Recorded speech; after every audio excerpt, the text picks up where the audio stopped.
कौन सा टॉपिक कितने मार्क्स का है और उसका वेटेज क्या है। ठीक है, तो बेसिकली सबसे पहले आप ये जानिए, हम जिस एग्जाम की तैयारी कर रहे हैं और ये जो आप सब्जेक्ट में आपको रीजनिंग पढ़ाऊंगा, ये रीजनिंग सब्जेक्ट कहां कहां पर और कितना हेल्पफुल रहने वाला है। आपने नाम सुना होगा आईबीपीएस का। आईबीपीएस की एग्जाम्स जो होती हैं, एक तो होता है पीओ और दूसरा क्लर्क। पीओ का फुल फॉर्म क्या होता है? No idea. हाँ, प्रोबेशनरी ऑफिसर। ठीक है, प्रोबेशनरी ऑफिसर बोलो या assistant manager of a bank बोलो, सबसे बड़ी पोस्ट है बैंक ब्रांच के अंदर मैनेजर की। मैनेजर के बाद ये असिस्टेंट मैनेजर कहलाते हैं। बात क्लियर है? आईबीपीएस की 2 एग्जाम मिलेगी आपको। जो रीजनिंग में पढ़ाऊंगा वो इस एग्जाम में भी काम आएगी, इस एग्जाम में भी आएगी। इसमें इंटरव्यू होता है, इसमें कोई इंटरव्यू नहीं होता, बस एग्जाम क्वालिफाई करो, सीधा गवर्नमेंट जॉब। ठीक है, उसके बाद में आपको जो रीजनिंग में पढ़ाऊंगा 2 मौके और मिलेंगे, आईबीपीएस, आरआरबी। आरआरबी बोले तो कोई बोल रहा है railway recruitment board, yes, RRB की फुल फॉर्म ये भी होती है। लेकिन अभी हम बैंक की बात कर रहे हैं, रीजनल रूरल बैंक, क्षेत्रीय ग्रामीण बैंक। तो ग्रामीण बैंक की जो वैकेंसी होती है, जैसे बड़ौदा क्षेत्रीय ग्रामीण बैंक का नाम सुना होगा आपने, और भी ग्रामीण बैंक होते हैं, तो वो रूरल बैंक की जब बात करते हैं तो यहां पर फिर से आपको मौका मिलेगा as a PO, as a clerk. तो 1 साल के अंदर 4 एग्जाम तो मैंने आपको ये बता दिए। बात समझ में आ रही है? उसके बाद अगर अपन बात करें तो यहां पर फिर आपको नेक्स्ट अपॉर्चुनिटी मिलेगी एसबीआई की। एसबीआई के पीओ और क्लर्क बनने का मौका मिलेगा। जो रीजनिंग हम पढ़ेंगे तो 1 साल के अंदर ये 6 एग्जाम होने, तो 6 अपॉर्चुनिटी आपके पास में से आ गई। हमें तो केवल चाहे आईबीपीएस के थ्रू एक जॉब चाहिए, हमें तो चाहे वो आरआरबी से मिले चाहे एसबीआई से मिले, हमें केवल एक पोस्ट चाहिए। तो मौके कितने हो गए? 1 2 3 4 5 6। उसके अलावा और आगे बढ़ते हैं। उसके बाद आईबीपीएस से बड़ा एसबीआई होता है, और एसबीआई से बड़ा इन सबका daddy, that is RBI, reserve bank of India. इसमें ग्रेड बी की वैकेंसी निकलती है जिसका 60% मार्क्स होता है। उसके बाद असिस्टेंट की वैकेंसी निकलती है। तो 6 तो ही हो गए, 2 8 ही हो गए। तो 1 साल के अंदर 8 एग्जाम ये हम तैयारी कर सकते हैं। और आगे बढ़े, उसके बाद में इंश्योरेंस एग्जाम निकलते रहते हैं। इंश्योरेंस बोले तो यूनाइटेड इंडिया इंश्योरेंस हो गया, या न्यू इंडिया इंश्योरेंस हो गया। एलआईसी का तो नाम सुना ही होगा आपने, उसके एग्जाम हो गए, तो उसके भी एग्जाम निकलते हैं। ठीक है, as a assistant manager, as a clerk, एक बात ये हो गई। और आगे चले तो केवल मैंने इंश्योरेंस का भी एक एग्जाम कंसीडर माना है, लेकिन एग्जाम 1 साल के अंदर 2 से 3 एग्जाम निकलते हैं। तो कितने एग्जाम हो गए? 1 2 3 4 5 6 7 8 9 10, यानी कि 10 एग्जाम में केवल एक ही सब्जेक्ट काम आएगा, रीजनिंग।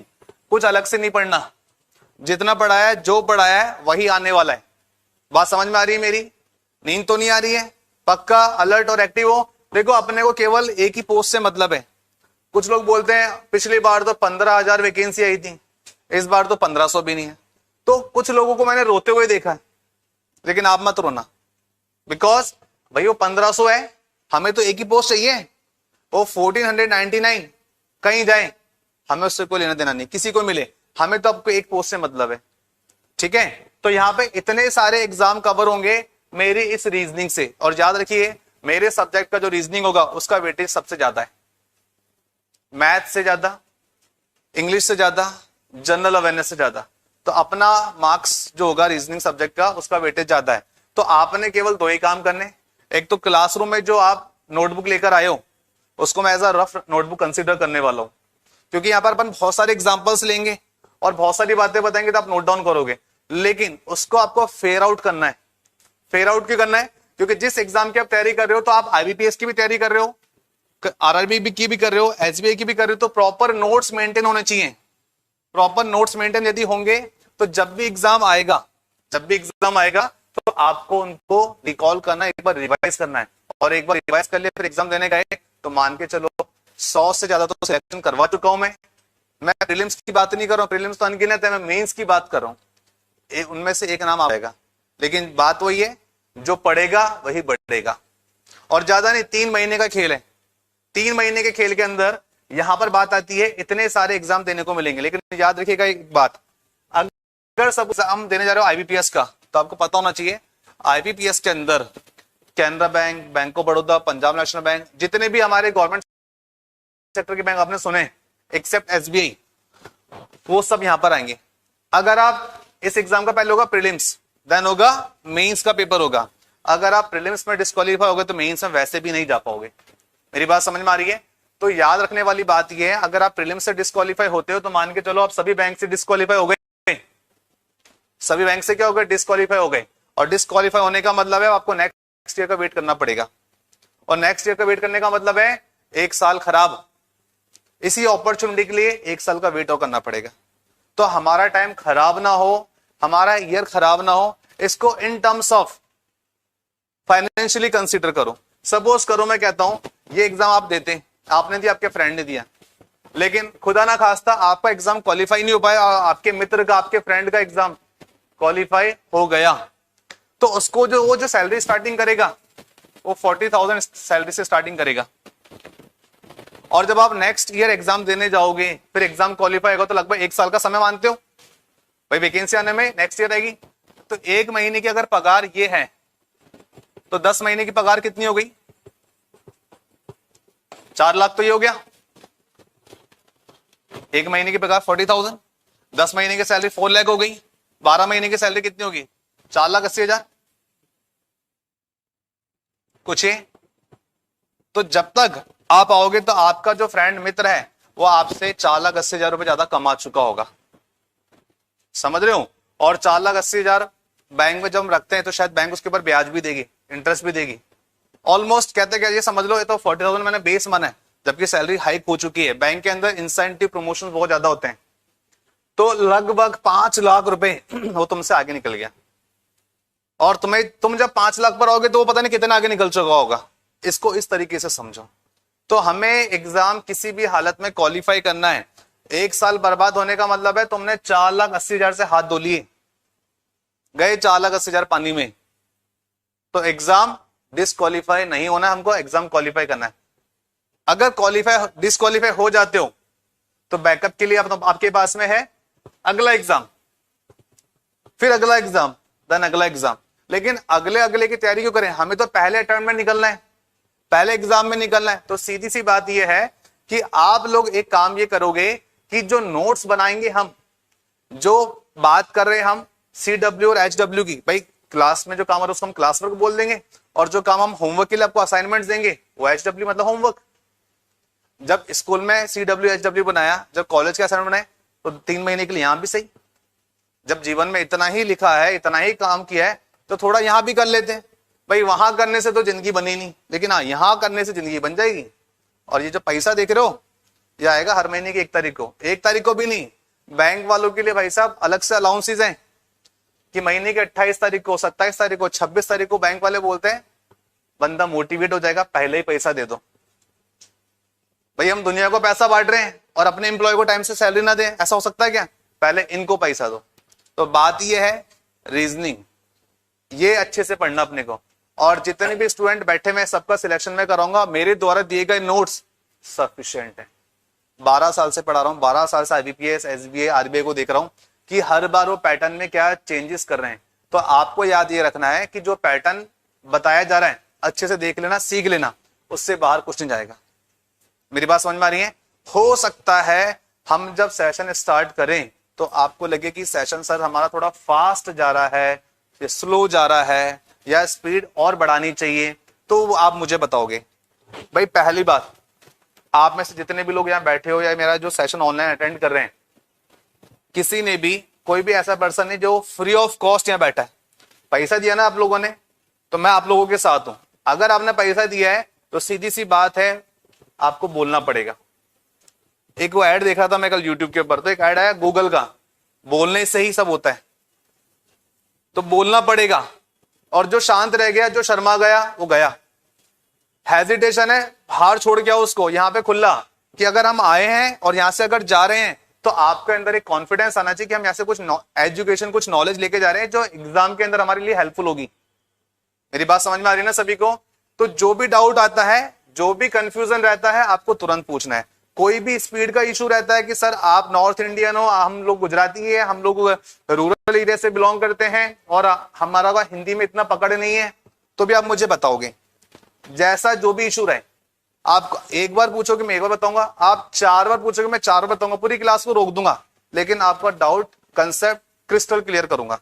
तो बात यह है, बोलना पड़ेगा। बोलोगे नहीं बोलोगे? पक्का बताओगे? पीछे हेजिटेशन नहीं करना। मुझे तुम लग रहे हो भाई बहुत हेजिटेट रहते हो। भाई अगर जीवन में अभी नहीं बोल पाए ना तो कभी नहीं बोल पाओगे, समझ रहे हो? तो बात यह है कि जो चीज समझ में ना आए आप मेरे से दोबारा पूछिए, मैं एक एक पर्सन के पास आके उसकी सीट पर आके उसको क्वेश्चन बता के दूंगा, लेकिन आपको पूछना है। ये आज बोल दे मैं दोबारा नहीं बोलूंगा। अगर नहीं बोल पा रहे हो तो एक ऑप्शन और है, बस प्लीज रेज योर हैंड, इतना सा कर दो, मैं ऑटोमेटिक आपके पास पहुंच जाऊंगा। बात समझ में आई? क्योंकि क्या होता है कई बार स्टूडेंट्स हेजिटेशन या शर्मा शर्मी के कारण ना पूछते ना बोलते हैं। तो हेजिटेशन को, शर्मा शर्मी को बाहर छोड़ो। मेन उद्देश्य है पैसा कमाना, और पैसा कमाने के लिए बिल्कुल शर्म अरम सब ताक में रख दो और यहाँ पे अच्छे से पढ़ाई करो। क्लियर है बात? तो अपना जो सेशन है रीजनिंग स्टार्ट करते हैं। यहाँ पे इतने सारे एग्जाम देने का मौका मिलेगा, और साथ ही साथ जो बंदा रीजनिंग एग्जाम की तैयारी कर रहा है या बैंकिंग एग्जाम की तैयारी कर रहे हैं, उसका एसएससी के कुछ कॉमन टॉपिक्स हैं वो भी साथ ही साथ में कवर अप हो जाएंगे। उसके बाद अपन मिलेंगे एसएससी के वो टॉपिक जो बैंकिंग में नहीं आते, तो आपको एक अलग से हम सेशन लेंगे, उसको हम डिक्लेयर करेंगे एसएससी बैच है। पहले बैंकिंग का सेशन कंप्लीट करेंगे, देन एसएससी का कवर अप करेंगे। क्लियर है बात? आगे बढ़े यहां से। तो सबसे पहले आप लिखोगे रीजनिंग का सिलेबस, कि सिलेबस क्या है। तो चलो स्टार्ट करते हैं।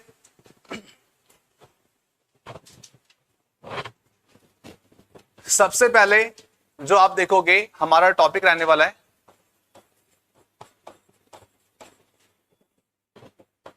Blood relation.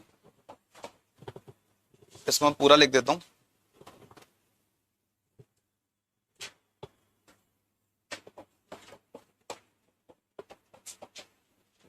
उसके बाद नेक्स्ट टॉपिक जो आपके पास आएगा वो आएगा कोडिंग डिकोडिंग।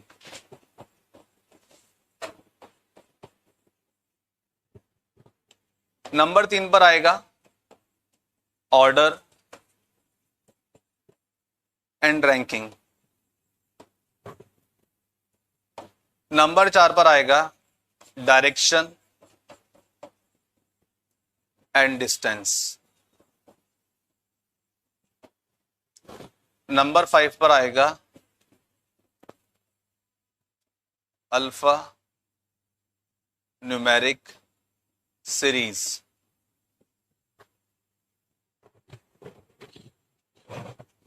हाँ भाई लिखा इतना।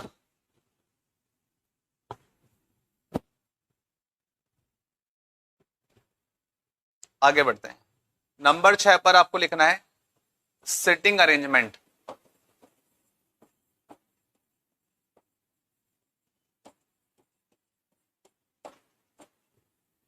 नंबर 7 पर आएगा पजल्स। नंबर 8 पर आएगा साइलोजिज्म। नंबर 9 पर आएगा डेटा सफिशिएंसी। नंबर 10 पर आएगा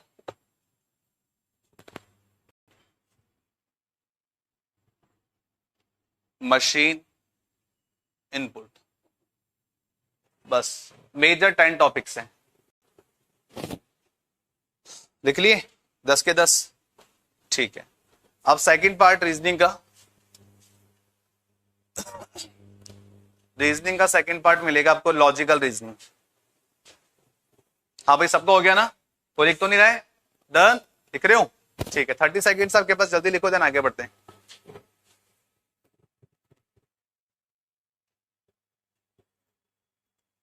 दो बातें याद रखनी है हमेशा।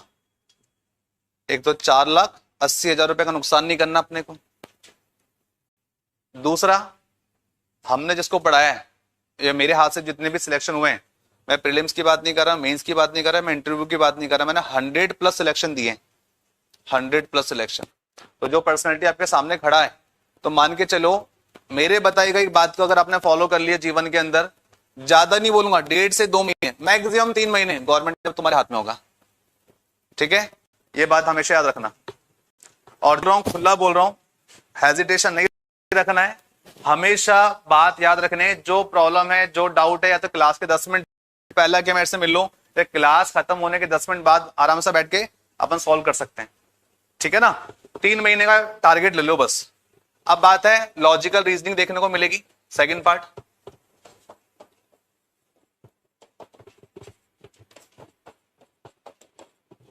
और इस पे लिख लेना ये part 1।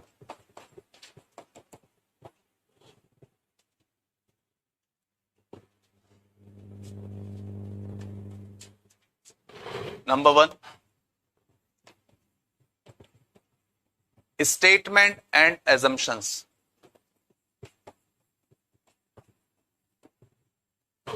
Number 2, statement and argument. Number 3, causes and effect।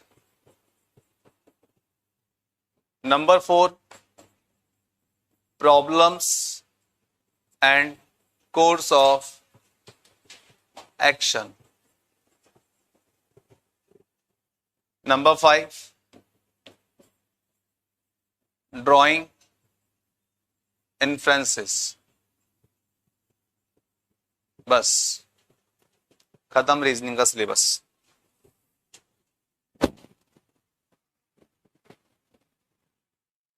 हाँ भाई, नोट डाउन हो गया।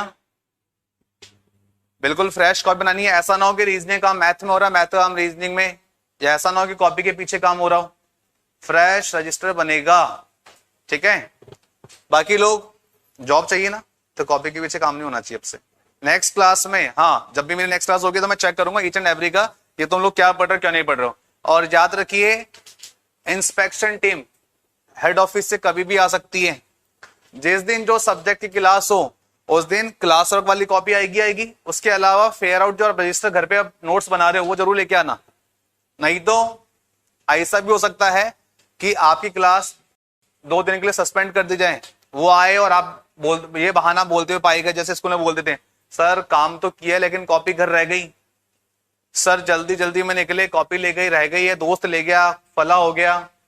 ये बहाने एक्सक्यूज कभी मत देना। रात को ही बैग जमा के रख लेना, भैया सुबह क्लास है, तो रजिस्टर रहने चाहिए, ठीक है। चलो जी आगे बढ़ते हैं यहां से। तो बेसिकली मैंने आपको यहां बता दिया कि आपने जो टॉपिक रहने वाले हैं, सबसे पहले अपन जो टॉपिक कवर अप करेंगे, that topic name is blood relation, then coding decoding, order and direction and distance, alpha numeric series, sitting arrangement, puzzles, syllogism, data sufficiency, machine input. उसके बाद में लॉजिकल रीजनिंग है। लॉजिकल रीजनिंग के अंदर assumptions हैं, argument है, cause and effect, problem and course of action, last drawing influence. ये 15 topic है। इस 15 में से ये पूरे सिलेबस जब कवर अप हो जाएगा तो बोलूंगा केवल 10 टॉपिक पढ़ लो। हालांकि मैं पूरे 15 पढ़ाऊंगा, अच्छे से पढ़ाऊंगा, सबको समझ में आ जाएगा, लेकिन मैं आगे चल के जब सिलेबस पूरा हो जाएगा तो ऐसे आपको 10 टॉपिक बताऊंगा, बस उस पर अच्छे से फोकस होना चाहिए। और अगर समय बच जाए तो 5 टॉपिक एग्जाम के अंदर अपन एक्सपेरिमेंट कर सकते हैं। तो बात यह है, इस एग्जाम के अंदर याद रखिएगा, जो एग्जाम आप देने जाओगे, चाहे वो एग्जाम बैंक हो, एसएससी हो, रेलवे हो, एसबीआई, आरबीआई, कोई सा भी एग्जाम क्यों ना हो, सारे एग्जाम ऑनलाइन होने। And we people are habitual of offline exams. School में पेपर पेन लिखते थे, पेपर आता था, आंसर लिख के आते थे। कॉलेज के अंदर एग्जाम पेपर मिलता था, देख के लिखते थे। लेकिन यहां ऐसा नहीं होने वाला।